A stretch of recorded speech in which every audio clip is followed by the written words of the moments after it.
And we are live. Can you imagine that? We are live, you guys. Welcome. I am so excited that you guys are all here.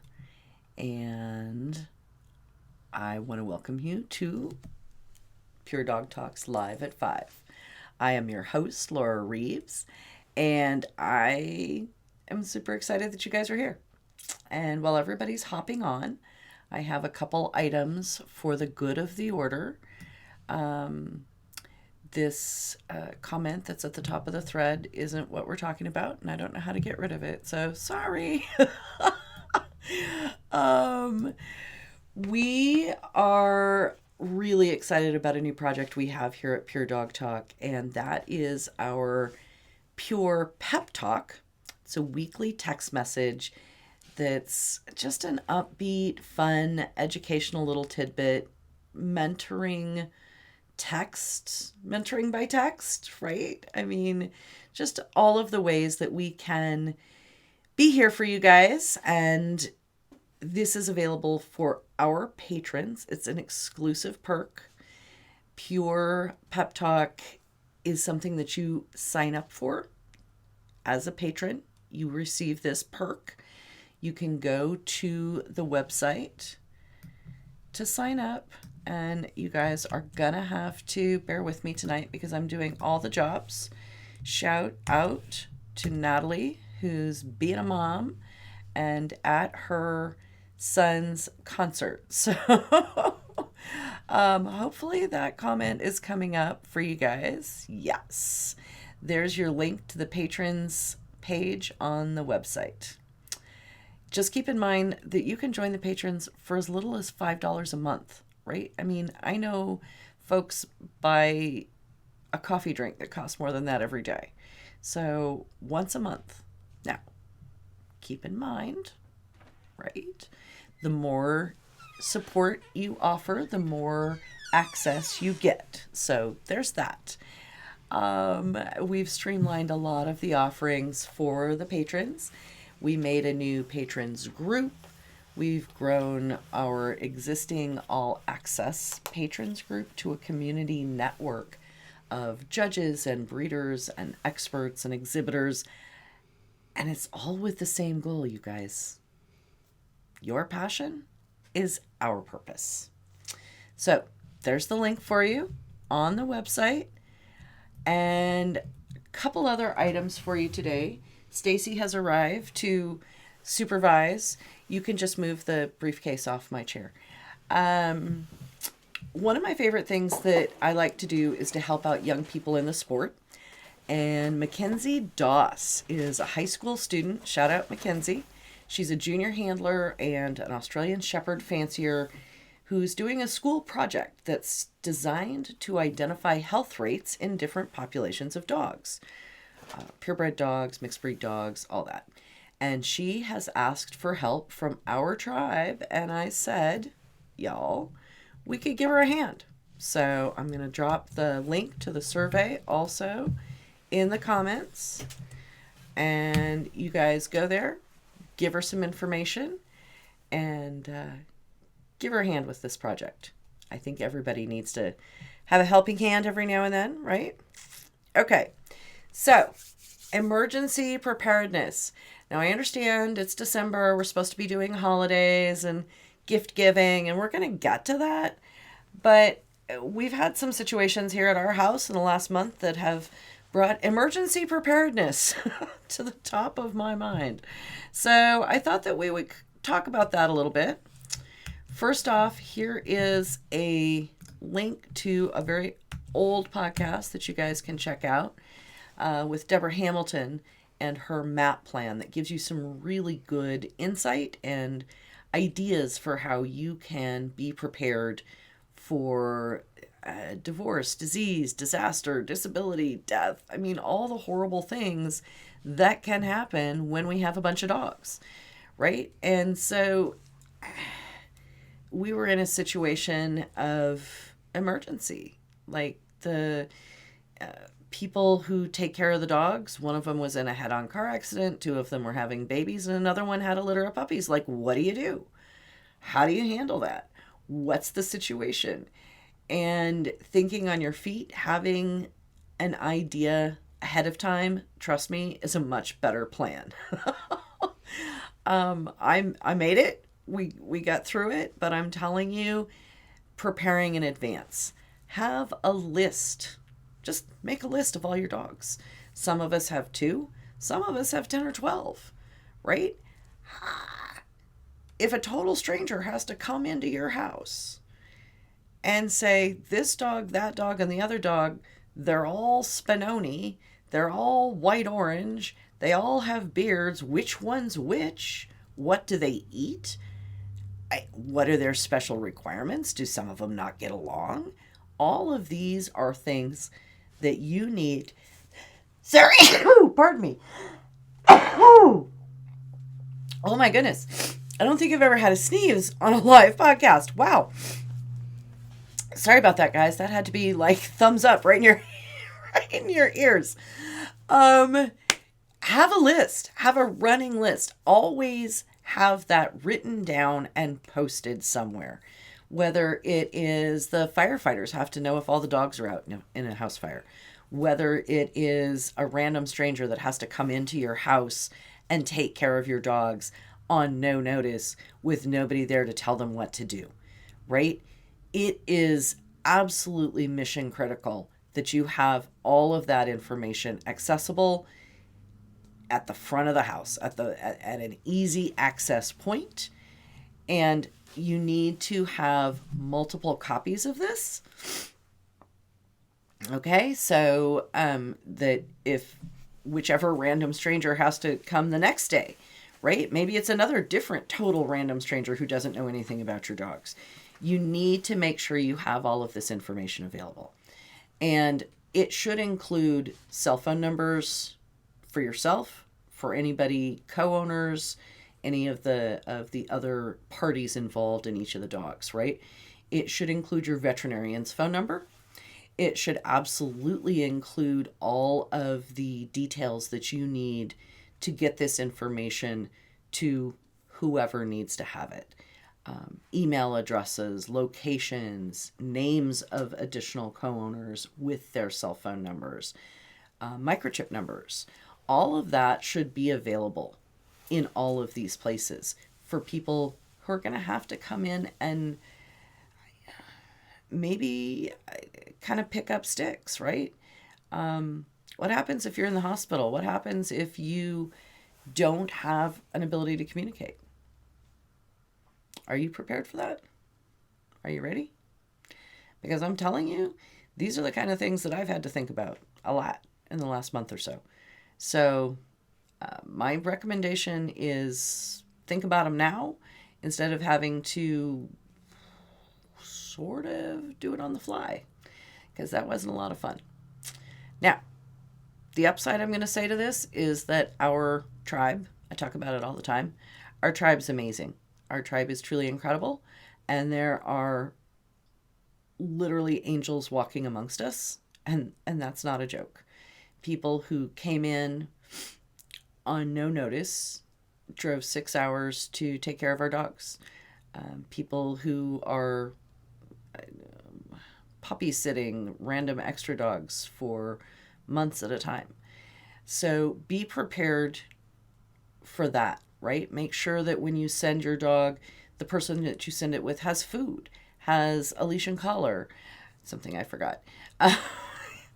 I'm just saying, it's so much better for you to be prepared for this in advance than it is to try and figure it out at the last minute. Okay, so that's number one. Check out Deborah Hamilton's podcast. She does a really, really good job. I also had some insight from one of the angels who walks amongst us, who works in an animal shelter. And if you're in a car accident and your dog is with you and nobody's there to take care of the animals and they're taken by animal control and they go to the animal shelter, who can get them out? How do they get them out? So this is from the people who know. And so these are letters that include emails, addresses, phone numbers, an extra backup person for every dog. So if you have a co-owner on the dog and that co-owner isn't available, who's going to come get the dog? Okay. A key code or an access, a way to access your house. And the other thing that she listed that I thought was really, really useful and helpful is to include these emergency contacts on the microchip information on the dog. So a dog's lost in an accident, or we had a situation a while back with a dogs that wound up not in a shelter but could have gone to a shelter. How are we going to make sure that people have the information who to contact when they scan the microchip at the animal shelter, at the vet clinic? Okay, so those are details that should be included on your microchip. Other ideas, drop them in the comments. Anybody else has any suggestions that are worthwhile, share them with us. More than happy to have them included in the conversation.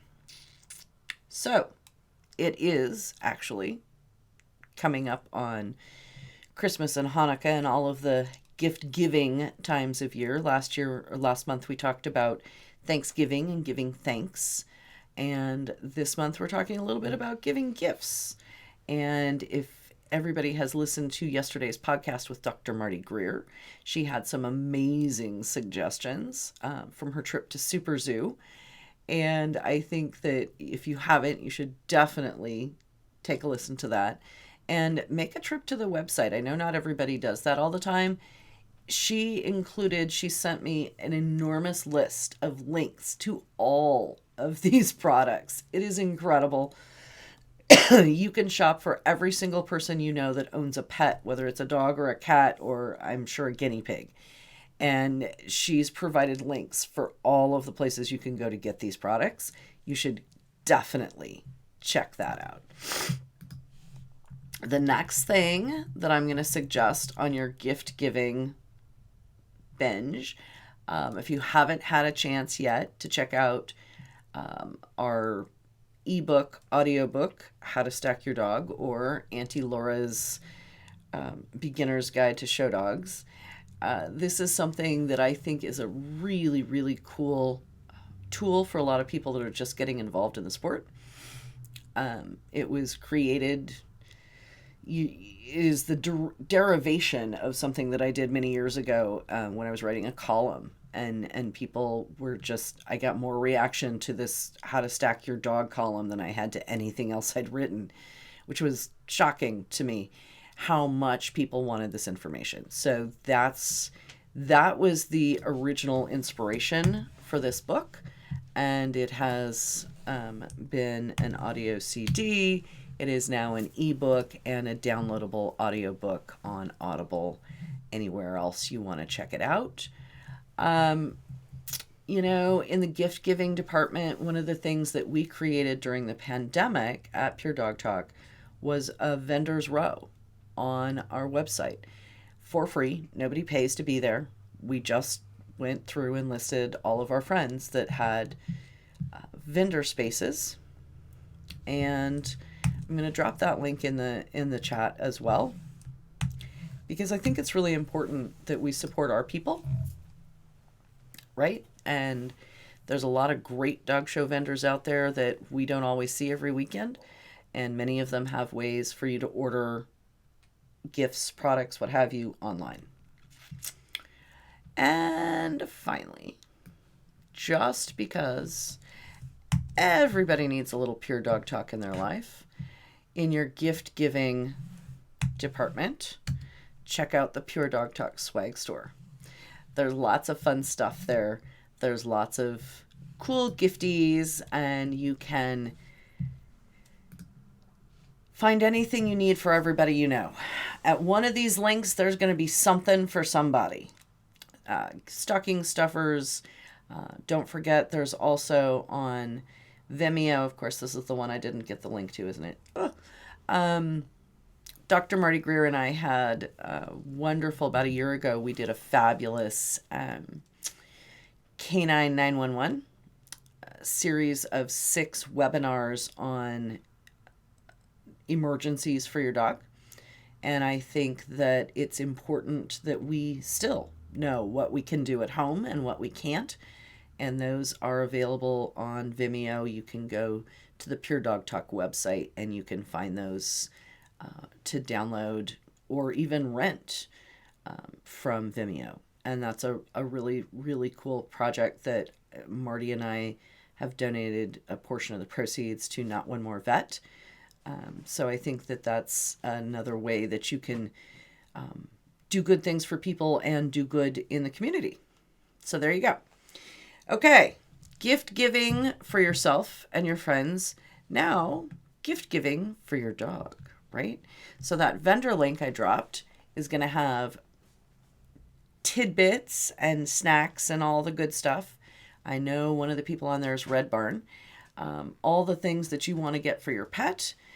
Everybody's dog needs to have their own present under the tree or on the, however it is that we're providing gifts to our families.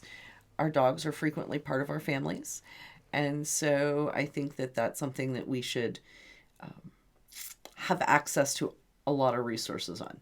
So you can do that at the Pure Dog Talk website as well. All right. Now, I don't have anybody giving me comments about their ideas for emergency planning. So one of the things that we can do, just because why not? It's Christmas and we're here. We can have a special guest on our podcast who happens to be not only the result of an emergency, but also an emergency manager. So, Stacy, you are here and you are going to get to come say hi to everybody. You'll leave that there and just come on over with your neck brace. Oh. There you go. No, go that way. Other way. That there way.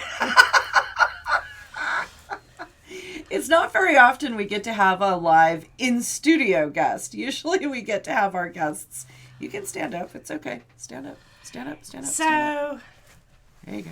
So, from an emergency management perspective right now, we're looking at household fires. We're looking at vehicle accidents. I think it's super important that we look at our crate ability, our crate impact ability, and the fact that every single dog needs to be crated. While traveling in a car, 100%. Yep. Secondarily, we're looking at house fires.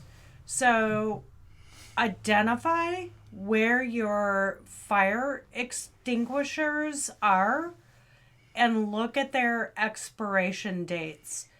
They're not super expensive to replace, but it's really important to have one in the kitchen and almost every room. Close. I'm not great at this. Close your bedroom door every night. Tell them why. Even if it is a 6-panel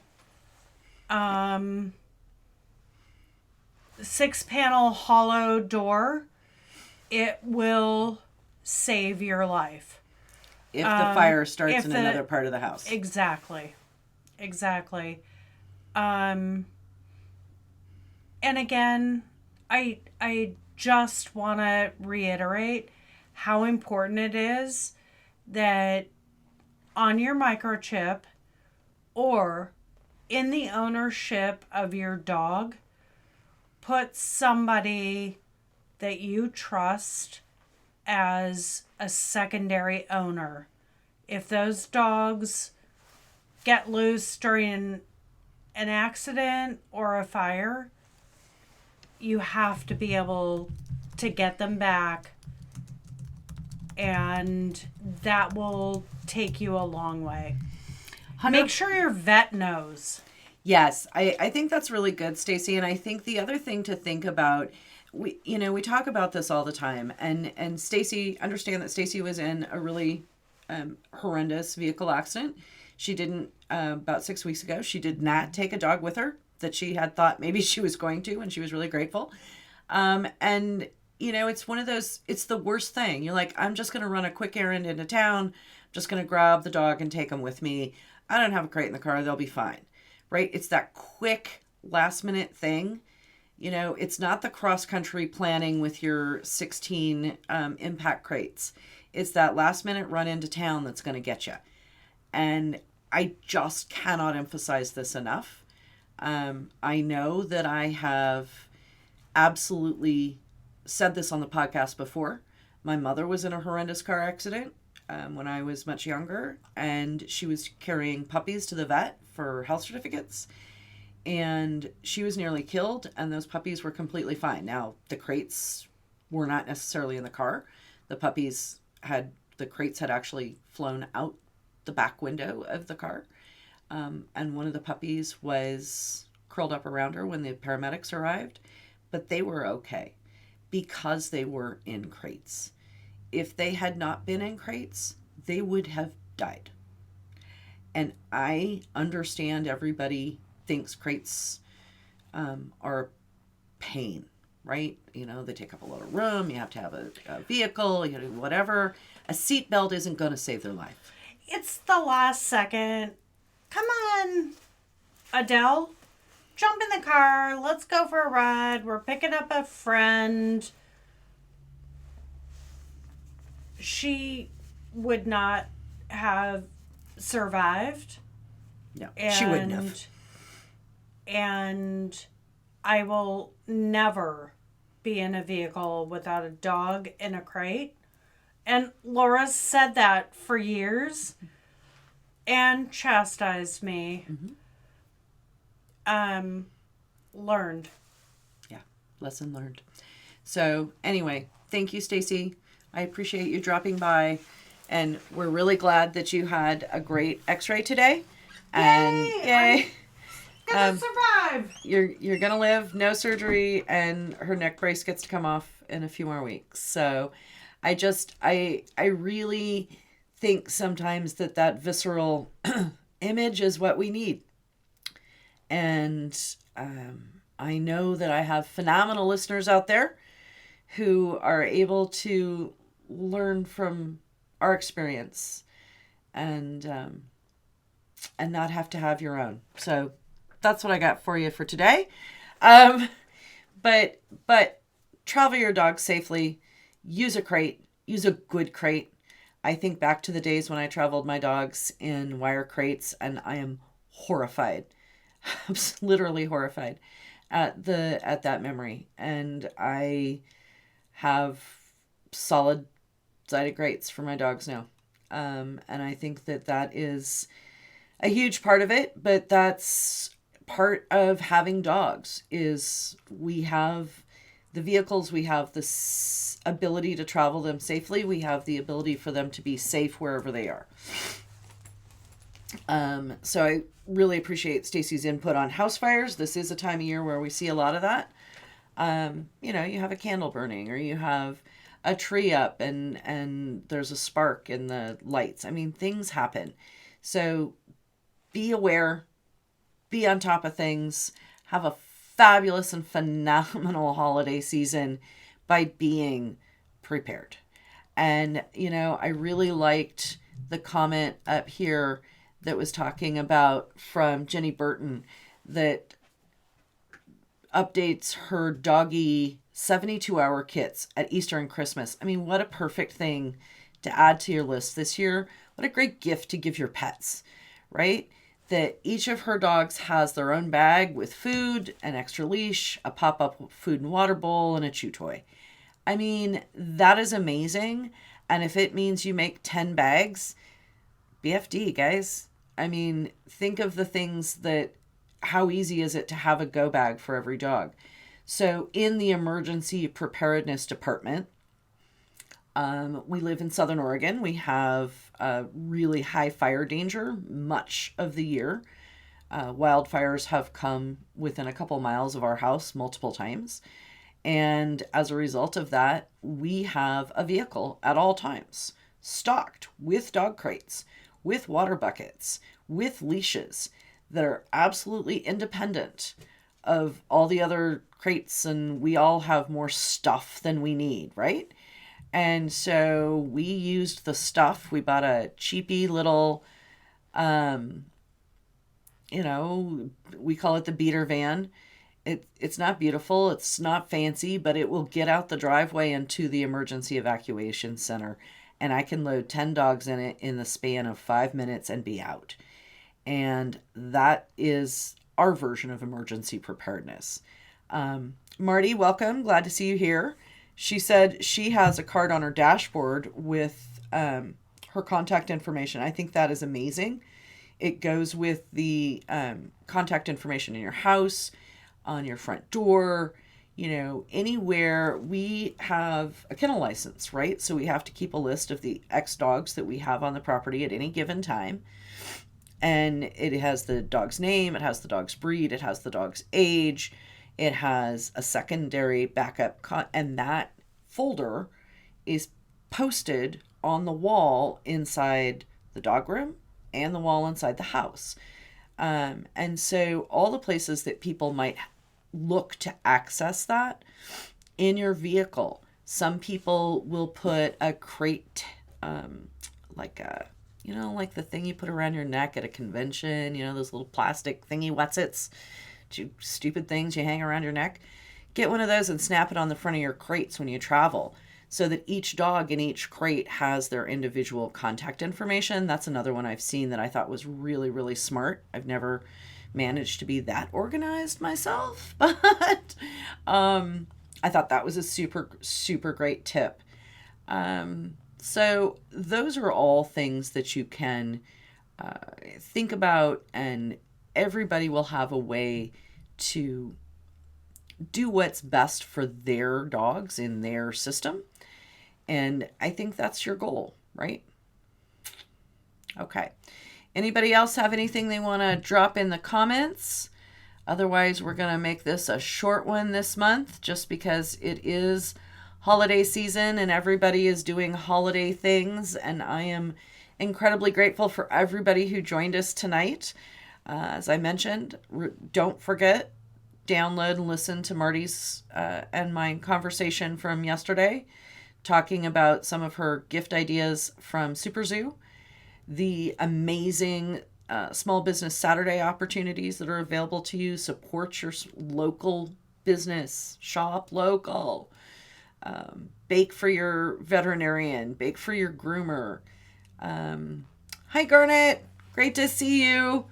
And I just think that there's so much that we can do in our communities to support each other in our communities.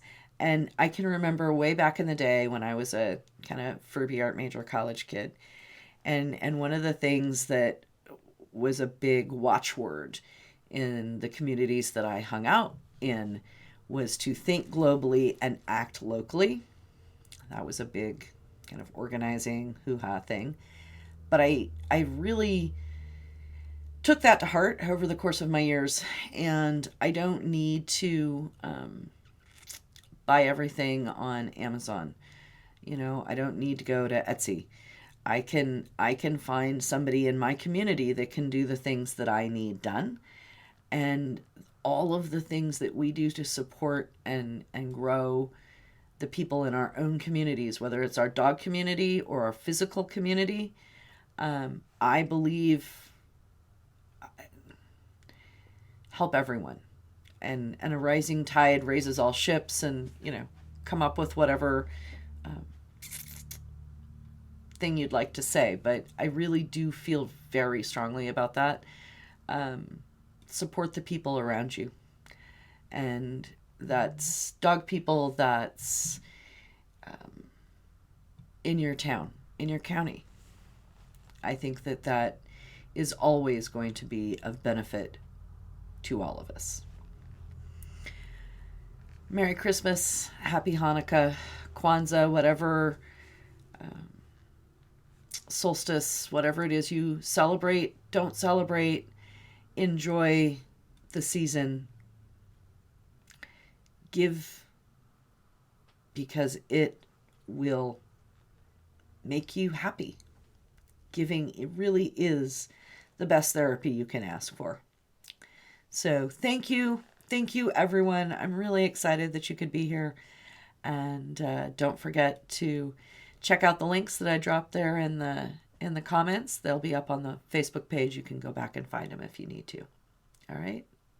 Happy holidays, everyone.